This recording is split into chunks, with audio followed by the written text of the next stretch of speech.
How would you say your negotiation tactic tends to be yourself? I can't really give it all away, right? But no. Yeah, that's in smart. case in case there's more partnerships Right, to be had, right? right, right, No, I think I think it's you try to take the position of, obviously everyone is looking out for the best interest of their brand, their company, right. whatever it is, but there's a mutual place that we can come to, and I think it's understanding assets first. Yeah. I think so. We put up a sign in Yankee Stadium. That was our first kind of foray into baseball with that. I know Aaron Boone pretty well, Right. obviously doing what I do and some of those things. And I just, from a personal perspective, I just Mhm. feel for them because I know how badly they want to win Yeah. and how much it means to them, and how, and they're just genuinely good people, and you want good people to win. But yeah, I get it. But then on the flip side, Kike Hernandez is also someone I know, so he was happy. What is your best advice to someone that reaches a high-profile client like an Aaron Boone,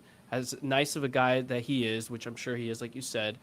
There's a way that you have to like, service them. Yeah, I mean, I think it's just obviously, I'd say be as flexible as possible, right? Like, That's a good one. someone like that has a demanding schedule, usually, and something, they want to do things, you try to make it as easy as possible for them. 3 balls, 2 strikes, pressure is on. This is where we discuss real estate, property improvement, and business. Together, we'll strategize on how to win.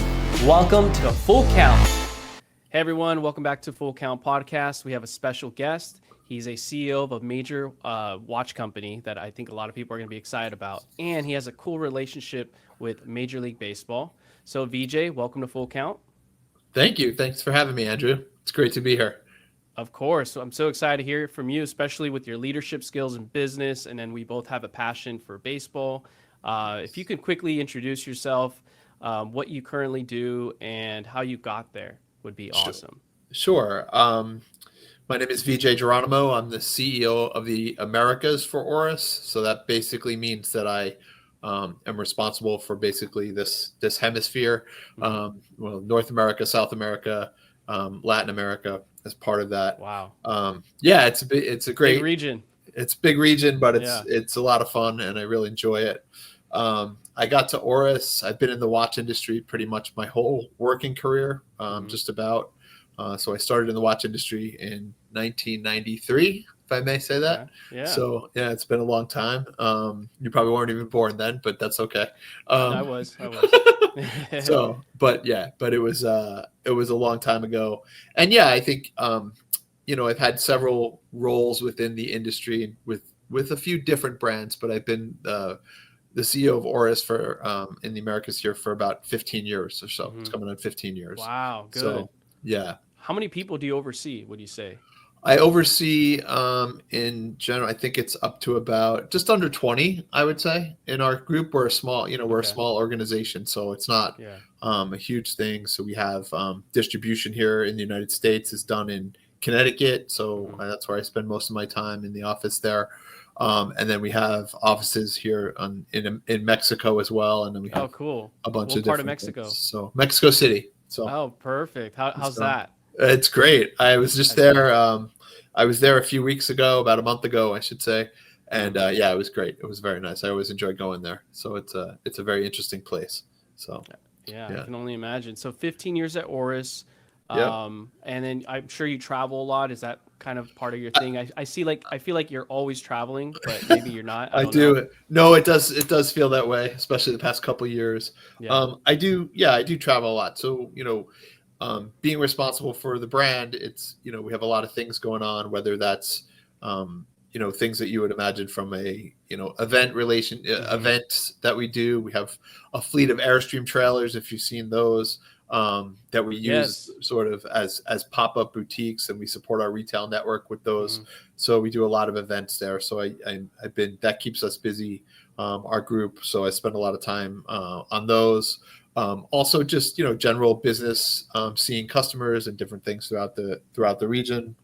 And then, just different places. I get the pleasure of sometimes going to our relationships with our Major League Baseball teams. You and I are familiar with that, our time in San Diego this year. So it was, definitely those kind of things. So I think I have a pretty cool job. I really like it a lot. Heck yeah. And it keeps me busy. So, yeah. Well, no, that's really amazing. And I want to do like a deep dive into the whole business thing. But Sure. first, as you know, Full Count Podcast is all about all things business and baseball. And I've always found you so interesting because you're a humble guy, but at the same time, you have such an important role. And I want to know how you kind of got to that level as CEO, like what you have to do to get to that point. But first, I want to ask you something as a fellow Yankee fan like myself and you. How are you coping with the way the World Series ended for the Yankees in Game 5 and with Juan Soto now going to the Mets? Yeah, I mean, I'll take the latter. I'll take the latter one of those first. I mean, I think, Yeah. I think it's just indicative of what it's become. And I think one of the things I've learned spending some time with baseball is that to a lot of these players, it's a job, right? It's a job, and they can do it here, or they could do it there, or they could do it anywhere. So I can't say that I'm, 100% pleased Juan Soto going to the Mets. Right. Especially half of my friend groups are my friend group is Met fans. So we're Are they really? We're going to have something to go back and forth about. Mm-hmm. No, but I think, everybody has to do what's right for themselves. True. I think this whole thing about, 15-year contracts is, I mean, that's kind of crazy to me, but, but $765 million. It's insane. I did not expect him to get that much. I thought maybe below 550 would have made more sense. But in a way, I'm kind of happy the Yankees didn't get him for that price because they can get so many more players, right?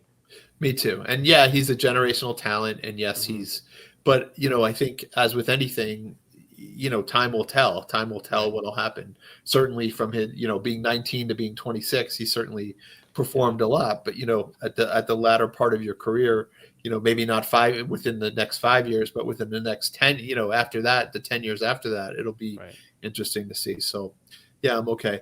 The Yankees in the World Series, that was very, very disappointed, obviously. Right. And I really also, as a lifelong Yankee fan, I am a lifelong Yankee fan. That's good. I grew up in the New York area, so I'm a third generation. My grandparent, my grandfather was always Yankees. My dad, my uncles, like everybody. So, there's definitely they're from the Bronx, so it's definitely in our blood, so to say. But to see them lose like they lost, I think that was a little heartbreaking. It was terrible. Yeah. I mean, I think especially like someone like, like Aaron Judge, who, is such a player and such a force. And, and deep down, like, someone's like, oh, I don't feel sorry for them. They make X amount of dollars a year. Yeah, that's true. But like becoming close to that, I'm very, I know Aaron Boone pretty well, obviously doing what I do and some of those things. And I just, from a personal perspective, I just feel for them because I know how badly they want to win and how much it means to them and they're just genuinely good people and you want good people to win. But yeah, I get it. But then on the flip side, Kike Hernandez is also someone I know. So, he was happy and that's good. But, it's just, it was disappointing as a Yankee fan. How about yourself? Well deserved for the Dodgers for sure. Yeah. I think what it showed when Judge dropped the ball, because he was looking at Kike actually, right? Going to second. I think when he dropped the ball, I mean, obviously that was not good, but it gives you an idea that errors happen to the best of us, and you could be a superstar athlete, superstar CEO, but at some point something's going to happen, right? Sure. So that's kind of good perspective from there, but it definitely wasn't a good time for me necessarily, even though I'm happy in a way the Dodgers won because I live in LA, but at the same time I'm a Yankee fan, so. Yeah, it was, So, there's next year and the whole thing, and let's see what happens. And, that's always the case. And I think, as Yankee fans too, there's always an expectation that they'll be in the postseason and they'll be in the World Series and whatever. So, I mean, I think they've, done a decent job with that. But yeah, I'd like to see them get a title. So, yeah. I want to ask you a little bit about Aaron Boone and your relationships with other baseball players, but I want to go back to your business experience. You said you've been at Oris for 15 years, I believe, right? Yeah, I've been at Oris almost 15. So, but you didn't start as CEO though. I started as I came to Oris as the CEO of the U.S. and then eventually, as time went on, picked up more responsibility and more region. But, getting to be the CEO of Oris, there was a lot before that brought me to that that brought me into that role. And I think, to your question, I think it's, I spent a lot of time and a lot of hard effort and a lot of places, and, education wise, going back to school and doing things like that. So I think, it didn't just happen overnight, like, I guess is the point. Right. So I started my watch industry career. I was working my first job out of college. I worked for a prescription mail order pharmacy company in New Jersey, and a friend of mine who I was working with left that company to go work for what was North American Watch Company, which was the predecessor company, the Movado Group, at the time. So he's like, I have a role in, I was an accounting major. I was an accountant.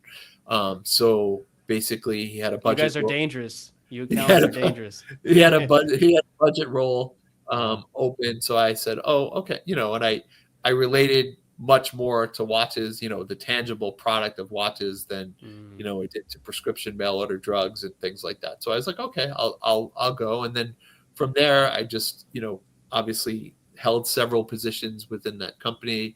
And then over time, I knew that if I wanted to someday get to a role that I have, I felt that I needed to go back. I needed to go back to school. I needed to get more education. So while I was working full time, I went back to school at night. I got my MBA part time at night. Took 3.5 years to do that at night and summers. So that's one of the ways I got there. And then I left the Movado Group. And then one of the other things is I had never worked in a sales capacity, and never in a revenue generation capacity. Really, I had a lot of support roles. I had finance roles. I had some marketing roles as well. But I never had a sales role. So when I left Movado, I went to work for Victorinox or Swiss Army at the time as an on-the-road sales representative, and I covered a territory, and I saw accounts, and I did that sort of thing. Right. And then I held that role for about 3 years, and then a former person that I knew at Movado Group, part of my, someone I kept in touch with over time. They started a company called LGI Network in the watch industry. And it was basically collecting market research statistics from retailers. So like, as you may know, like companies like IRI or NPD or things like that collect supermarket data, right? Like when you go to the supermarket and things get scanned, they can tell you what products sold, that sort of thing. I see. That's important for any business to know the statistics behind their very data. Much. Yeah, very much. And there was no such company like that in the watch industry. So basically, interesting. This company was formed. I came on pretty much in the early part of that, and then that role gave me a lot of, I'd say, national exposure in the industry.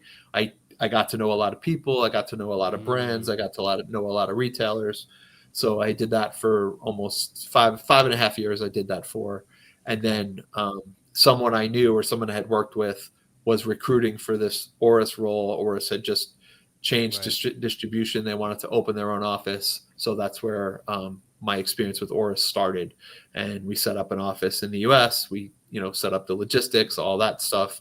So, but I felt like the culmination of all my experience, my education came into this role. And I think that's, that's one of the things I always had my eye on, what experience do I need to get myself into a sort of a general manager, managing director, that sort of role. So that's how I followed it along. Building up that experience though, that's hard as it is. So is, like you were saying, working full time, getting your MBA. But I think what can be even more difficult is knowing what you did. I think you did it at least 3 times, is knowing when to leave the company you're at to jump to the next one. And then doing it strategically, that you're actually growing and you're not stopping, or worst case, you're like, oh, I regret leaving. How do you know when to jump ship per se? I mean, I probably shouldn't say jump ship, but how do you know when it's best you need to leave and not stay there and grow within? Yeah, it's not necessarily easy. And sometimes, people have a choice in that matter. And sometimes people don't have a choice in some situations. Right. So it just depends on what it is. I think, I think if you stop growing with an organization, if you're at a point where you're not learning anything new, you're not doing anything new, there's no opportunity presented to you, perhaps maybe that's a time that you think about if you want to, if you have aspirations to do other things or do different things, that may be a time to do it. I think today, knowing and seeing what I see, I think the ability, or not the ability, but people jump ship a lot. Yeah, like I see it a lot, and they do it often, right? And I think, I think it's not necessarily, it's not as frowned upon as it used to be. Like if I picked up a resume and someone had, 12 jobs in, 20 years, I'd be like, okay. And I think I'd still part of it, but like, you're like, okay, what's up with this person? Is it, what it makes you look twice about it, right? I mean, I think there's a set amount, not a set amount, but there's a balance of moving around, but also not appearing too, too eager to move, or because then I think people think you're not loyal, right? Can you pick that up from a person, an employee under you? Can you pick up like when they're wanting to kind of tap out? Sometimes. And I mean, to put a baseball analogy together, right? It's like when you find like a Juan Soto, you find a Juan Soto sometimes, like, yes, they're good or whatever they are, but you also know that at some point they may not be there forever. So like, there's always like some differences to that. And I'm not saying that people shouldn't grow. I think that's certainly part of it, but I think it's, I always look to stability in a person, or like, what is that going to look like long-term? Or if it's a younger person and we're going to invest time and we're going to invest energy to get someone and train someone and do something, is that person going to be? Because the last thing you want to do as a employer is have someone that you go through the whole process with, and then all of a sudden, 6 months later, they're not there. So that's tough. I think that's like one of the toughest things to do, is when you have someone that you're overseeing, and because your job is to build people too, right? Make them as talented as possible. But how do you know when to not build them up so much that they end up leaving, like Juan Soto? You know what I mean? Like, well, I think that's true. I mean, I think you do people a disservice if you don't, grow them and make them grow, right? Okay. I think you have to want them to be part of what you're doing, right? To be part of that, what it is. I think, it's a free country and people do what they want to do, and people come and go as they please, and I think either people, buy into what you're doing, or some people just are not made for whatever that is. And I think that's always a part of it, like the fit of a company for people too. Sure. No, totally. I think everything you just said I think people that are listening and watching can take a lot from that, especially when they're trying to grow or start their own brand, for that matter. And, bringing on talent, I think that's probably one of the hardest. But in terms of Oris, how would you explain that brand? Because it's a little bit different than other luxury brands like Omega or Rolex, I would say. But maybe I'm wrong. If you can kind of go over that, would be great. Sure. So Oris, we're a 120-year-old all mechanical Swiss brand. So we're basically been around that long, continuous operation for 120 years, since 1904. We only make mechanical watches, and we're an independent company. So I think those things within our industry are somewhat unique these days, right? If you know the watch industry, you know that there's a few big companies that own a lot of brands, whether that be Swatch Group, owns Omega, Hamilton, Rado, Tissot, Richemont that owns Cartier, IWC, the list goes on, right? So being independent is certainly something that makes us unique. And then I think our sort of basic, the way we operate is that, we try to bring a good watch to a large amount of people at a reasonable price. Like that's always been what we've done. So it's really, punching well above our weight in terms of product and that sort of thing. And that's kind of where we fit in. So that's what makes us unique. And then also, today mechanical watches are not something that everybody needs, right? It's not an object that someone needs. It's something that people want. So we say that our whole thing as a company is to make people smile, is to draw that emotional connection to our product and do things. So that's why. How do you make people smile though? How do we make them? We do things like our ambassador is the Oris bear. So we have the bear cool. that's someone that's there. Yeah. But it's like also trying to make products, do projects, things that kind of make meaningful sense, right? I think it's having those kind of things, whether it's ocean conservation, whether Just it's trying to be appropriate Wings here of Hope. today. Wings of Hope. Yeah. The Wings of Wings of Hope. Hope. Yeah, that's awesome. That's awesome. Yeah. So yeah, and that's that's an example of just some of the things we do. Wings of Hope is an organization out of St. Louis, basically that provides medical flights to people that need them in rural places, and then they also do stuff in basically other countries to bring medical care to indigenous peoples and other things like that. So yeah, that's amazing. Yeah, you're bringing smiles to these people for sure. I mean, and the watch itself is beautiful. The white dial. I don't know if the camera can see it. Maybe I'll get a better version. Better clip of it, but I'll put it up. But I like the watch a lot, and it's perfect for like wearing a suit or not. So I think it's ideal to be able to switch it up. Yeah, so. That's on. Yeah, and it's doing things like that really make us kind of who we are, and I think we've become known for that, those things. So, and it's a brand that Oris is a brand. Let's be honest, is not the general population of people. Probably a lot of people don't know what Oris is. So people that know watches know Oris. I think lately a lot of Major League Baseball fans know Oris, which is good. But I think in general, it's we're working on that. So. To your doing too, which we'll talk about in a minute. But you mentioned something that not everybody, I think you said not everybody necessarily needs to wear a mechanical watch, but why do you think it's important that people wear it, but more so like people in the business world? Sure. I mean, I think, a watch definitely says something about the person wearing it. I think if you see someone wearing a watch, and especially being in the industry, like you have someone like me, like obviously I look at wrists all day. Like if we're out in public, look at wrists or something. But I think it's important in the business world. I think it shows a level of, kind of, I don't know if maturity is the right word. It just, shows that you care about kind of how you're presenting yourself a little bit. I think that's what matters. And maybe something's important to you and you're wearing that watch because it reminds you of something, or it's a good thing. Or it may remind you of your dad, your mom, or something, something similar like that. But I think it always completes especially in the business world, I think it completes a person when they have a nice watch on their wrist. Right. I think I see it like one of those things that it shows that people pay attention to detail, those that wear mechanical watches. And then also it's for me, I guess I'll speak for myself, but I think a lot of people share this too. When I accomplish something major in life, whether it be business related or personal life, I like to get a watch to reward myself versus, buying some other random stuff, because a lot of time they kind of retain their value depending on what you buy, but it's a good starter conversation. I find it to be great to be somewhere at an airport per se, or at a bar, and I'm wearing a watch and I have someone strike up a conversation with me, and then that can become a client or just a friend. You know what I mean?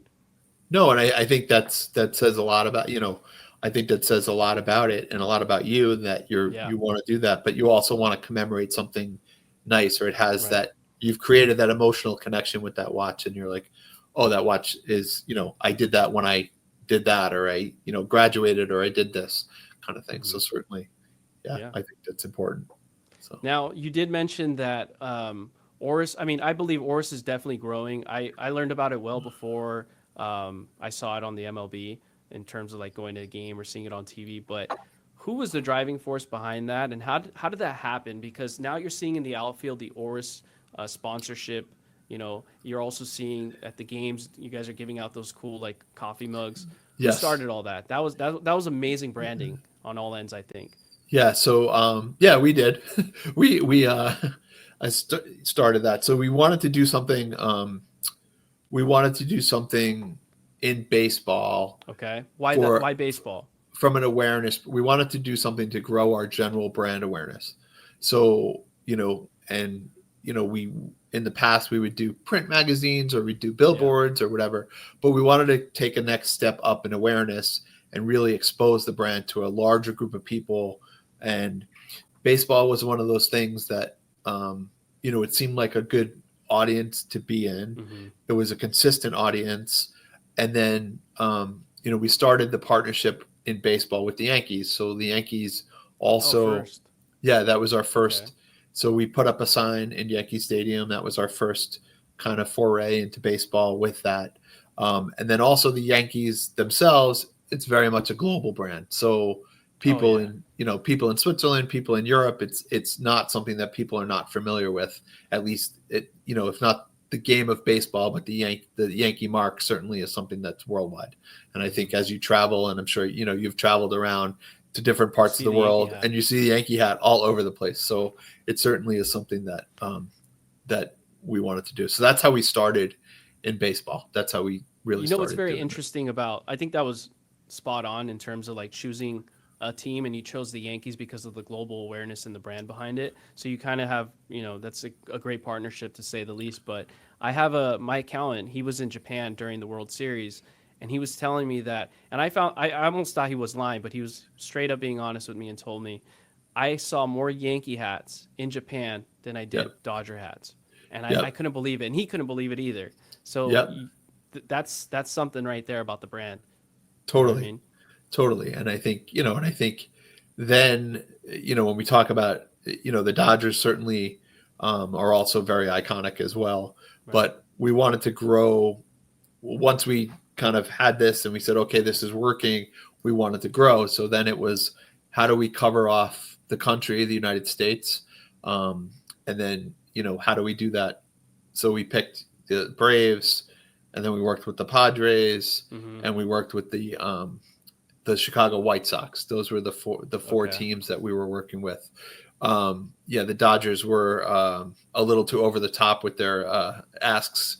So at the time, it was something but we wanted to do something on the West Coast. So we went with the Padres, and that certainly was, and that's been great for us too. So, well, tell me how that started though. How did you form that relationship with the Yankees? Did you cold call them? Because I tend to cold call people, like even people of high importance. I cold call them. I find a way to get in front of them, send them letters. I am persistent. Is that something that you did to get the Yankees involved with Oris? Or we talked about it a little. To be honest with you, they actually contacted us the first time. No way. So, and it was like, okay. So we want to do this. It's something I thought about doing for a long time, but always saw it as something that was way out of our means as a brand at that time. Right. So when it happened, it was a good time. We were in a good place, and we were like, all right, let's explore this and let's see truly what it's all about. And then, we ended up coming to an arrangement, coming to a deal that made sense for both of us. And that's how it started. And then it's grown since that time. But certainly that. So that's been really nice. Good. And then, obviously with the Yankees being the Yankees, everybody else is a little bit, that's kind of the top of the major market, top tier partnership, right? So then everything else is kind of like, not disparaging the Braves or the Padres or anybody else, just from a market perspective, certainly there. What does it take to command the energy of like these well-known executives in baseball, the MLB superstars like the Aaron Judge? What does it take to be able to communicate with them, to essentially be excited to wear your brand, or when you're talking to an executive in the board meeting and you're wanting to benefit Oris? Like, what kind of advice can you give people that want to do something major like you did? I mean, I think people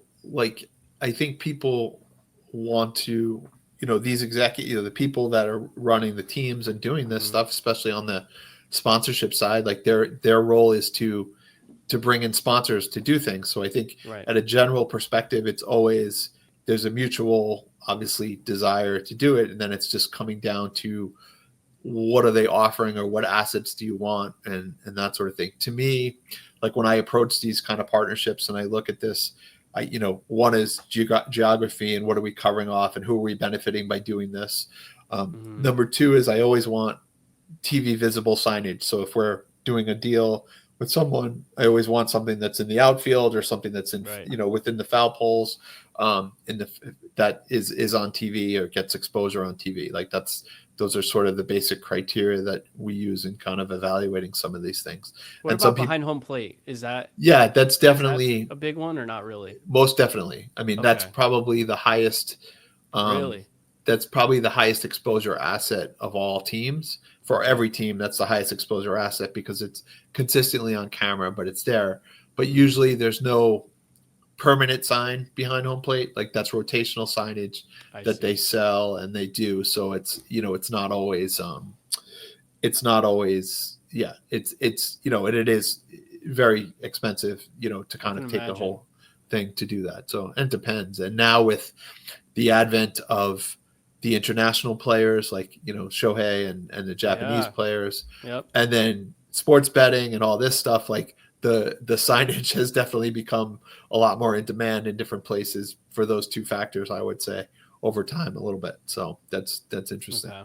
Yeah. How would you say your negotiation tactic tends to be? Because you're really humble. Are you more so just a collaborative type of individual, or are you kind of a hard closer? How would you explain yourself? I can't really give it all away, right? But that's smart. In case there's more partnerships to be had, right? Right. No, I think I think it's you try to take the position of, obviously everyone is looking out for the best interest of their brand, their company, whatever it is, but there's a mutual place that we can come to, and I think it's understanding assets. I think it's using your existing partnerships as sort of the baseline for what you have or what you feel is value or what's not value. What works, what doesn't. So that's how we try to approach it and look at it and say, okay, what do you have to offer? What do you have, from a, whether that's signage, whether that's hospitality, whether that's whatever you want to call it, like it's those kind of things that make sense.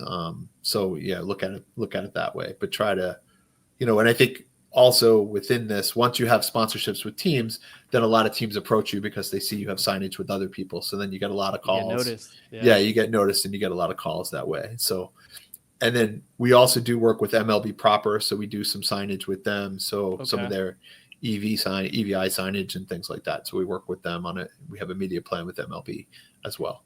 Does it require you to constantly show face, go to the stadium, take people out to dinner? Like, what's that world like? Not consistent. No, not consistently. I mean, it's not, I like to go personally, when we have Oris Day. So like each one of the partnerships that we have Oris Day, which you're familiar with. Explain that for us. Yeah. So for those that don't know, maybe.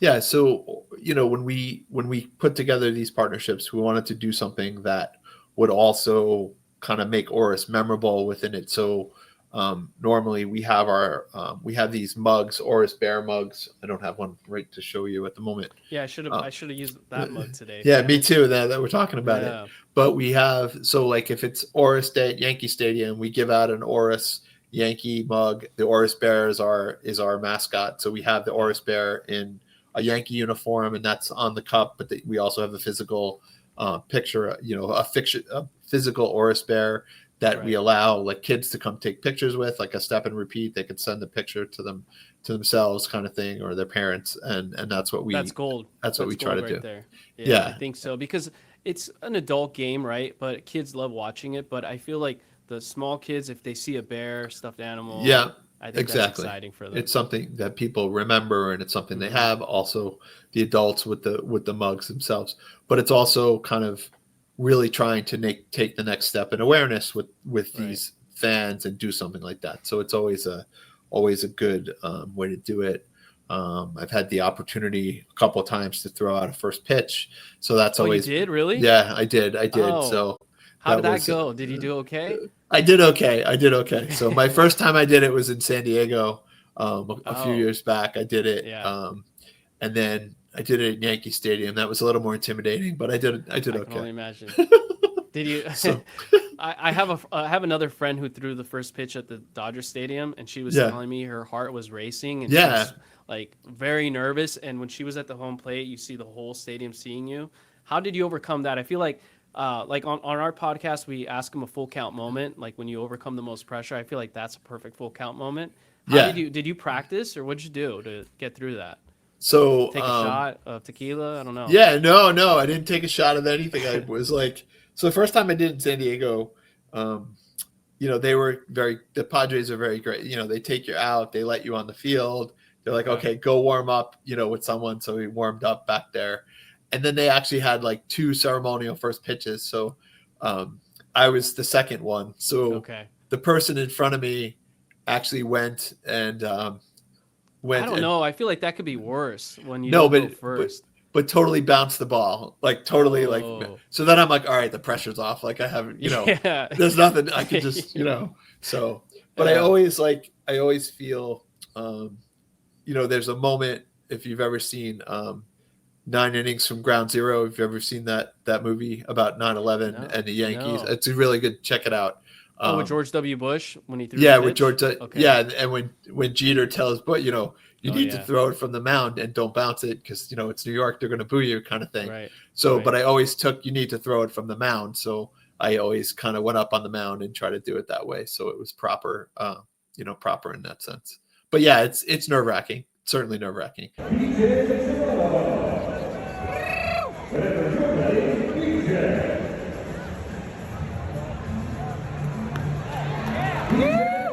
And at Yankee Stadium, they don't let you warm up. They're just like, all right, get out there, go. You get nothing, and then that was it. So really, so no warm up, no nothing. No warm up, no. Stadium. Wow. There was actually the day at Yankee Stadium. There was a little bit of tarp on the mound, but I went up onto the tarp and I threw it a little bit. So yeah, nice. Maybe if you can send us some clips of you so we could throw it in here. If that's okay with you. That's fine. I think you could probably find it on Facebook too. But I'm happy to send you some. I'm happy to send you some clips.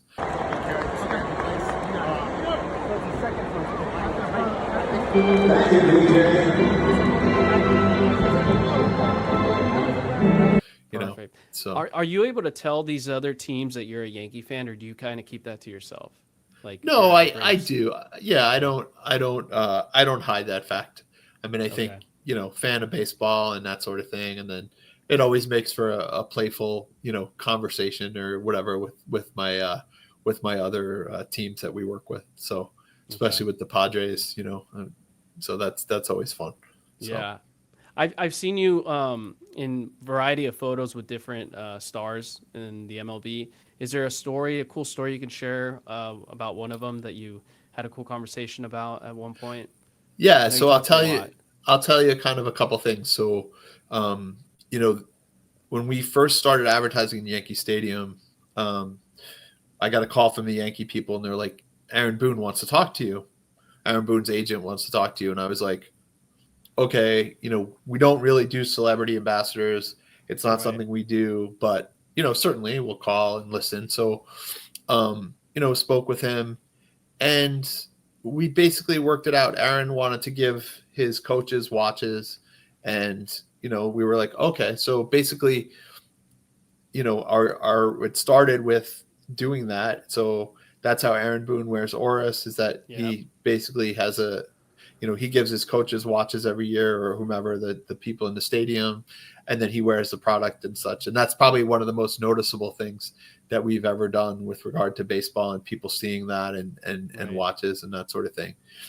And then beyond that, when we were talking about baseball and we're talking about product we made, we wanted to do something product related with baseball, but instead of just doing like a licensed watch, team watch or something like that, we wanted to do something that was very Oris, very meaningful to us. So we approached it from a humanitarian angle. So Roberto Clemente being kind of, the big humanitarian that he was, the Roberto Clemente Award in baseball. So what we did was we basically were able to create a watch with the Roberto Clemente Foundation. And then one of the things we wanted to do was give these watches to the winners of the Roberto Clemente Award. That's cool. To give them out. So that's some good branding. Basically gave the number so it's the first one was a 3,000 piece limited edition. So gave, 2006 of 3,000 to Derek G or to David Ortiz. Derek Jeter got 2009, so everyone got their number of the year that they won the Clemente Award. So the Clemente Award, they all got their number of the year they won. So that situation has taken me in front of a lot of people, being able to present those watches and do that. So that's always pretty fun. So funny story with that, a couple years ago, Justin Turner actually won the award. Okay. He won the Clemente Award, and we were there we got invited to the press conference where they do the press conference. And so it's Rob Manfred, the commissioner of baseball. It's the Clemente brothers. It's Justin Turner. It's the guy from Capital One who's the sponsor of that particular thing. Yep. And so everyone has a moment to speak. And then basically Luis Clemente starts to speak, and he gives Justin the watch. That was part of the presentation. And then he stopped. And then the guy from Capital One starts talking, but Luis and Justin Turner are still talking while this guy's talking. I'm like, well, that's kind of strange. I'm like, what's going on? So the ceremony finishes, they all speak, everybody speaks and finishes. And then he sees me in the crowd. He's like, VJ, come here. So they bring me up to after everything was done, but I'm up there. And so it turns out Justin Turner actually had the Roberto Clemente watch on his wrist. He had bought it, or somebody had bought it for him. Right. And he said, I'm not going to wear it until I win the Clemente Award. And he actually had it on his wrist at the ceremony, which nobody really noticed. And that's what they were speaking about. So that was a cool moment to see. Right. Yeah. Yeah. So, so I've had some nice moments like that. Got to meet obviously all the winners of the award. Not all the winners, but some of the more current winners in presenting that. Aaron Judge was able to give him a watch. This year Salvatore Perez got to meet him and be involved in that a little bit. So that was pretty neat. So those moments are good. So that's genius. That was a genius aspect, being able to integrate it with Roberto Clemente. That's smart. And then Hank Aaron, right? And Hank Aaron as well. We did it. Recently. Yeah, we did the same. Because I always thought with baseball players and watches, a lot of time, let's face it, they're not making a small amount of money, right? So maybe Oris as a brand is not the first brand on their list when it comes to glamour, glitz, whatever it is, because we're not we're just not that brand. But they're quite they can be expensive too. They are, and their luxury and everything is relative in terms of that. Right. So $3,000 for a watch is not a small amount of money, right? But but wanted to do something that was sentimental and meaningful, so something that would inspire them to wear the watch, and that's kind of where that came in. And I think that's what we wanted to do that way. So it's pretty cool. Yeah. I also wanted to ask you too, because it was kind of a cool moment for the Yankees towards the postseason. I think it was maybe even before, but we saw Aaron Boone talking to the press, and we noticed he was wearing an Oris watch, if you can name what that was, but he gave us an inclination of what pitcher was going to be pitching that day. I think, was it based on the color of the band or the watch itself? The watch itself. So so he took to wearing a different watch for the different pitchers that he had. Okay. It started with Garrett Cole, who Aaron has it was one of the only gold dive watches we made. The gold carries for it. We made it from a few years back. Okay. So he has that watch. So every time Garrett Cole pitches, you see him with that gold watch on. That's always the watch, that it's happening that day.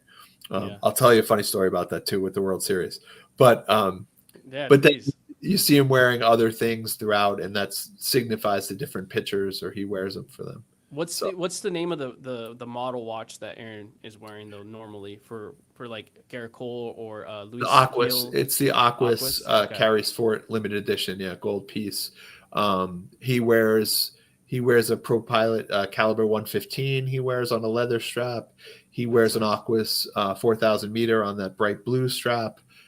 He also has a depth gauge on a yellow strap. He has an Aquas 4,000 meter on a yellow strap because he likes the colors. He also wears the red date relief a lot too. So if you see him with a red strap watch on, he wears that. But funny story about him wearing watches. So the Yankees were playing obviously the Dodgers, and they were coming back to New York for Game 3. So I think it was like a Friday. I think they played Game 1 on Saturday, maybe played Game 2 on Sunday, came back to New York and played Game 3 in New York on Tuesday. Okay. So on Friday, I got a text from Aaron, and it was a picture of his carries for it. and the band had separated from the watch. Like there's a gold piece in there that had come apart. Right. So like basically, it was unwearable at that point. Yeah. So I'm like, you need this for Tuesday, right? And he's like, yeah, I need this for Tuesday because Garrett Cole's pitching. Right. So we ended up having it. So I ended up meeting him. Oh, that's cool. In the parking lot of like the Greenwich Hyatt in Greenwich, Connecticut, and I'm on the hood of my car, like changing the strap for him for his thing, so he can have the watch for Tuesday. It was quite funny. We laughed about it, but yeah, that's the kind of thing. So that was a funny story this year. It was a funny moment. So that is cool. I think that's probably one of your coolest the aspects of the job, that you get to hang out with these guys. Very much. And he's, I can't say enough good things about Aaron Boone. I mean, I think he's a stand-up guy. He's really down to earth. He's very solid. And, I think, as with any relationship, right, if people do the right thing by each other, then it's a good thing. And he's been nothing but great and gracious and everything else. So I really would like him to win the World Series, just from a personal perspective, right, for him. Right. So that's something I like about Aaron Boone. Sometimes people can get a little upset with him, but like in terms of like when one of the players makes a mistake, and he just always has their back no matter what. Yep. He won't really like bash on them like other managers might. He kind of always protects them, and that's what I can respect from him. And I think that's why the players are so loyal to him at all times. I agree. That's really good. I think at times, like you saw it this year, like the example with Gleyber Torres when he had to put Gleyber in his place, and he did. I was like, finally, when he did it. Exactly. Yeah. So, but he did it, and it's, and I think he does command a lot of respect, and I think that's, and New York is not the easiest town for, for pundits and things like that. So it's definitely there's a lot of noise in New York. So one last question for you, because I know you're busy and you got to get going, but when you go into this world of business and different clients that you have, what is your best advice to someone that reaches a high profile client like an Aaron Boone, as nice of a guy that he is, which I'm sure he is, like you said? There's a way that you have to essentially service them as opposed to like a general person, which there's nothing wrong with, the average person out there, but they demand certain things, right?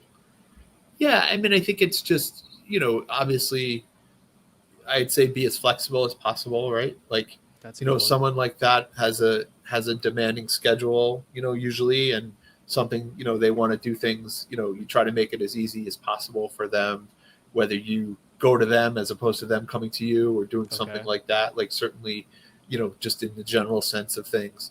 But I think it's also, don't just be professional in the sense of doing your thing. Like, obviously they're a person and, you have a relate, but the first thing shouldn't be like, hey, being a fanboy or something like that. I guess that's kind of hard not to do. Right. But I would say like, just, cause they're regular people. I mean, they really are regular people just doing what they do. Right. And I think it's, like in the watch industry too, it's the same way. Like we're just regular people doing what we do.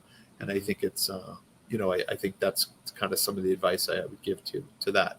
And I think people, as with anything, there are good people, and then there's some people that are not so great or don't treat people as well. And I don't think that's just because they're celebrities. I think it's just because of the people that they are, right? If there's people that are not that's so their character. Straight up. Yeah, it's their character, right? So I think that's important to recognize that.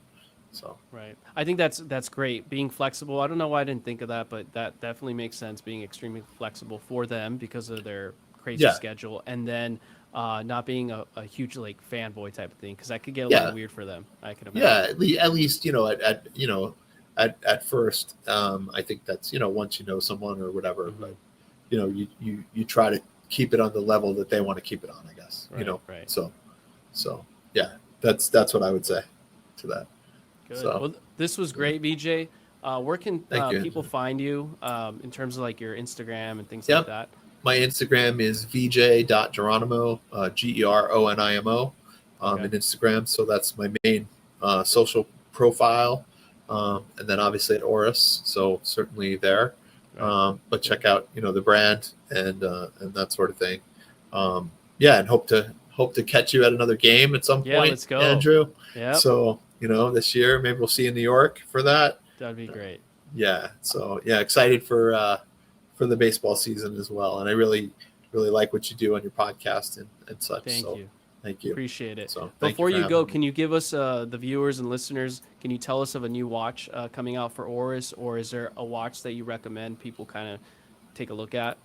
Well, I think, along the baseball theme, the watch I always wear, I've been wearing lately, is the Hank Aaron limited edition that we have, right? We will have some new things coming out in the new year. So I think, be ready for that. I think the fans of the Muppets have seen our Kermit watch and things like that. So I think, we have some good things coming in that sense. So it'll be good. And then obviously we'll have Watches and Wonders, which happens at the end of March, which is when a lot of new releases of product come out. So that's also a time. So something new's coming in March. Yes, definitely. Sounds like. Yes, I can even tell you something new's coming in January. So so we'll have some there too. All right. So this would be a great thing to save up for people listening, so they can buy it for the new year. That'd be great. Exactly. So. Well, VJ, thank you so much. We'll hopefully we'll do this again, and maybe in person. Who knows? Sounds good, Andrew. Thank you so much.